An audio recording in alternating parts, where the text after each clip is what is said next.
வணக்கம். டிரிபிள் கடமலது ஜோதிராஜ் வரதராஜன். இன்று நாம் பார்க்க இருக்கும் தலைப்பு 8ஆம் அதிபதி 12 பாவகங்களில் நிற்கும் பலன்கள். நம்ம ஏற்கனவே லக்னாதிபதி, 2ஆம் அதிபதி, 3ஆம் அதிபதி, 4ஆம் அதிபதி, 5, 6, 7 வரைக்கும் பதிவிட்டுட்டோம். இன்று 8ஆம் அதிபதி 12 பாவங்களில் நிற்கும் பலன்கள். நம்ம சேனலில் சப்ஸ்கிரைப் பண்ணாங்க, சப்ஸ்கிரைப் பண்ணுங்க. அப்போ தான் பதிவுலாம் வரிசையாக வரும். பார்த்து பயணலாம். ஜோதிடத்தை எளிமையாக படிக்க ஆர்வம் உள்ளவர்கள் 9788250439 இந்த நம்பருக்கு கால் பண்ணுங்க. Diploma in astrology central BSS approved admission நடைபெறுகிறது. வாங்க எளிமையாக படிக்கலாம். இப்போ தலைப்புக்குள்ள போகலாம். 8ஆம் அதிபதி 12 பாவங்கள் நிற்கும் பலன்கள். 8ஆம் அதிபதி லக்னத்தில் நின்றால் ஜாதகர் அடிக்கடி வழக்குகளையும் விபத்துகளையும் சந்திப்பவர். உடல் நலக்குறைவு ஏற்படும். புண்களினால் அவஸ்தைப்படுவார். எதிரிகள் மத்தியில் வாழ வேண்டிய சூழ்நிலை ஏற்படும்.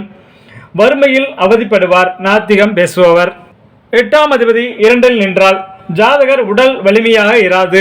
ஏதாவது பொருள் இழப்பு ஏற்பட்டால் திரும்ப கிடைக்காது. செல்வம் சேர்ப்பதும் சிறிதளவே இருக்கும்.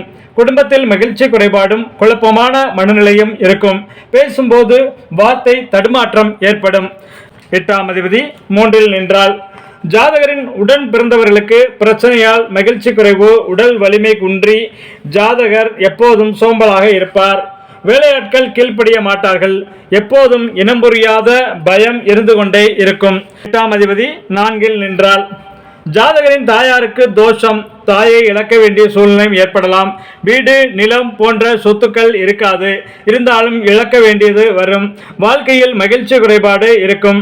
நண்பர்களிடம் உண்மையான நட்போடு பழக மாட்டார். 8ஆம் அதிபதி 5இல் நின்றால் ஜாதகரின் புத்திரரால் நிம்மதி குறைவு. அளவான குழந்தைகளை பெறுவார். தெளிவற்ற சிந்தனையாக இருந்தாலும் ஜாதகருக்கு நீண்ட ஆயுள் உண்டு. உறவினர்கள் விரோதத்தை சந்திக்க வேண்டி இருக்கும். 8ஆம் அதிபதி 6இல் நின்றால் ஜாதகருக்கு பகைவரினால் அதிக தொல்லையாக இருக்கும். தீராத நோயுடன் இருப்பார். பாம்பு மற்றும் நீரினால் ஆபத்து சந்திக்க வேண்டியிருக்கும். ஜாதகர் தத்து புத்திரரை பெற்றிருப்பார். 8ஆம் அதிபதி 7இல் நின்றால் ஜாதகருக்கு மனைவியின் அன்பு குறைவாக இருக்கும். அதனால் வேறொரு பெண்ணை மணந்து 2 மனைவி ஏற்படலாம். தீயவருடன் நட்பு பாராட்டுவார். கூட்டு தொழிலில் பாதிப்பு ஏற்படும். நண்பர்களினால் ஆதாயம் இல்லை. 8ஆம் அதிபதி 8இல் நின்றால் ஜாதகருக்கு தீர்க்கமான ஆயுள் உண்டு. ஜாதகர் திருடராகவும் மற்றவர்களை குறை சொல்பவராகவும் இருப்பார்.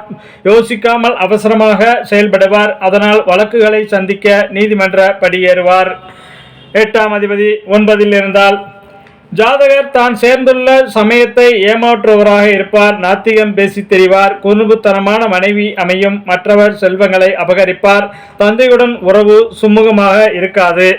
8ஆம் அதிபதி 10இல் நின்றால் ஜாதகருக்கு தந்தை வழி ஆதரவு கிடைக்காது. கோல் சொல்லி திரிவார். அதனால் துன்பங்களை அனுபவிப்பார். வாழ்க்கை போராட்டமானதாக இருக்கும்.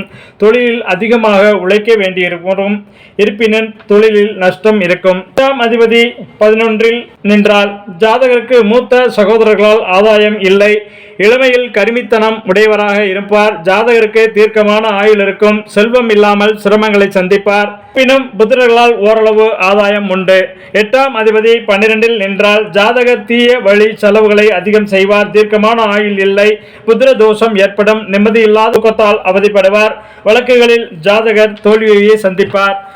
8ஆம் அதிபதி 12 பாவங்களில் இருக்கும் பாவங்களை பற்றி பார்த்தோம். தங்கள் ஜாதகங்களில் தங்கள் குழந்தைகள் ஜாதகத்தில் 8ஆம் அதிபதி எந்த பாவகத்தில் இருக்கிறார், அதற்குரிய பலன்கள் என்ன என்பதை தெரிந்து கொண்டு வாழ்வியலில் ஏதாவது மாற்றங்கள் செய்ய வேண்டும் என்று செய்து கொண்டு ஆரோக்கியமாக வாழுங்கள், ஆனந்தமாக இருங்கள். வாழ்க வளமுடன், வாழிய பல்லாண்டு. நன்றி.